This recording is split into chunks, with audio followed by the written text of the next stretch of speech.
నుంచే వస్తున్నాయి. సో అన్నీ ఎవరి దగ్గర నుంచి వస్తున్నాయో ఆయనకి శరణాగతి అవ్వడంలో మనకి ప్రాబ్లం ఉండాలా? ఉండకూడదు కదా, రైట్? అసలు ఆలోచన ఉండొద్దు. ఇప్పుడు ఇంట్లో నాన్న ఉన్నారనుకోండి, ఆయన అన్నారనుకోండి, నా మాటే వినాలి, నా మాటే వినాలి, అందరూ నేను చెప్పినట్టే చెయ్యాలి అని అన్నారనుకోండి, ఒకవేళ ఆయన ఏం సంపాదించట్లేదు, ఓకే, కానీ జస్ట్ పెత్తనం చెలాయిస్తానంటే ఎవరన్నా ఆయన మాట వింటారా? వినరు. వినరు. ఓకే.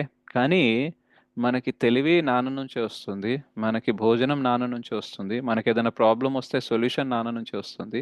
మొత్తానికి మన ఎగ్జిస్టెన్సే మన నాన్న నుంచి ఉంది అనే క్లారిటీ ఉందనుకోండి, నాన్న చెప్పాల్సిన అవసరం ఉందా నేను చెప్పింది విను అని? అవసరం లేదు. హ్మ్. ఇర్రెస్పెక్టివ్ అవసరం. ఆయన సాలరీ సంపాదించినా లేకపోయినా మనం ఆయన గౌరవించి ఆయన మాట వినాల్సిందే.